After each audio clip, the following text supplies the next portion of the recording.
আবার একদিন আমি রিসেন্টলি খবর নিলাম আমার বাসা হলো সেরাটন গাইবান্ধা। আমি আমার কাছে হলো ওই ডক্টরি কাম্পানি পোস্টের জন্য 16 দিন লোকের 30,000 টাকা দিচ্ছে, তাদের নাম পঞ্জীভুক্ত করার জন্য মন্ত্রণালয়ে তাদের পঞ্জীভুক্ত করছে। করার পরে আজ হয় কাল হয় হতে হতে এইভাবে দীর্ঘ 1-1.5 বছর চলে যায়। এরপরে আবার যখন না হয় তখন হলো আমি 35,000 টাকা আবার ফেরত দিচ্ছি, বাকি 3,55,000 টাকা সে পাবে আমার কাছে। মানে কাজ এগুলো তো আমি তো আসলে মানে টাকাগুলো তো দিয়ে কাজ করছি মন্ত্রণালয়, আমার এখন নিজে টাকা দেওয়া লাগতেছে এই টাকাগুলো। আপনি কার বলেন, মানে কার আশ্বাসে এই কাজগুলো করেন?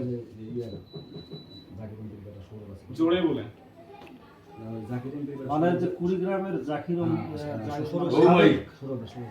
কুড়িগ্রামের রৌমারী উপজেলা জাকির এমপির ছেলে কি নাম? সৌরভ নাম। আপনি এই কথাটা আবার বলেন, একটু বলেন। কার বলে আপনি এই কাজগুলো করেন? জাকির এমপির বেটা সৌরভের মানে মাধ্যমে এই কাজগুলো করা হয়। আপনার কয়জন আছেন এই কাজে জড়িত? দুইজন। ওনার নাম কি? আতিকুর রহমান। ওনার বাসা সাগাটা, আমার সাগাটের বাসা। কিন্তু এখানে কি ওই যে ওই মন্ত্রীর ছেলে জড়িত আছে? হ্যাঁ জড়িত আছে। ওনার মাধ্যমে আর কি এই কাজগুলো করা হয়েছে। তাতে কতগুলো কাজ দিয়েছেন ওনাকে? ওনাকে দেওয়া হয়েছিল আমার হলো ওটা 42 জন। কতগুলো টাকা অ্যামাউন্ট, তাতে কতগুলো নিচ্ছেন উনি? 42 জনের 25,000 টাকা করে কথা হয়। এইভাবে সারা বাংলাদেশে আপনাদের এই চক্রটা কাজ করতেছে না? না তা জানি না, আমি বলে হয়তো বলবো না, শুধুমাত্র এইটাই জানি। আপনি আজকে এই বাসায় কেন আসছেন?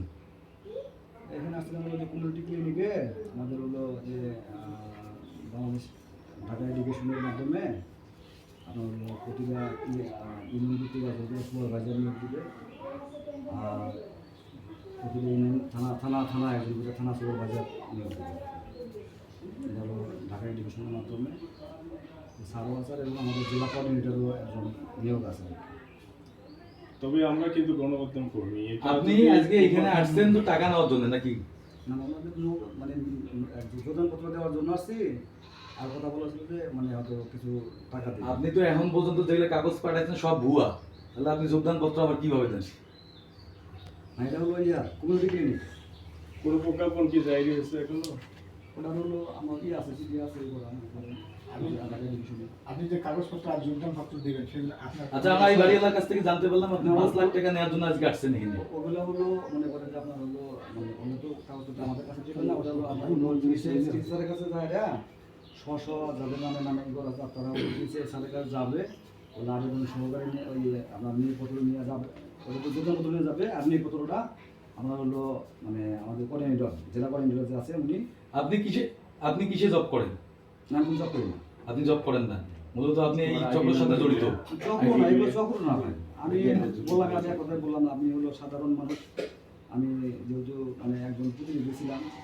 তো আপনি যদি জব না করেন কিসের বলে এই কাজগুলো করেন? চাকরি দেওয়ার কথা আপনার কোনো এখতিয়ার আছে নাকি? আপনি দিতে পারেন না, চাকরি তো দিবে হলো ঢাকায় নাকি জাকির মন্ত্রীর ছেলে বলছে যে আপনি রাজি হয়ে গেলেন? না, ঢাকা এডুকেশনের মাধ্যমে এগুলো দিবে। আর ওটা আপনি তো এখন পর্যন্ত যেগুলো কাগজপত্র পাঠাইছেন, যেভাবে টাকা নিয়ে প্রতারণা করতেছেন, সব তো ভুয়া, সবাই তো বলতেছে।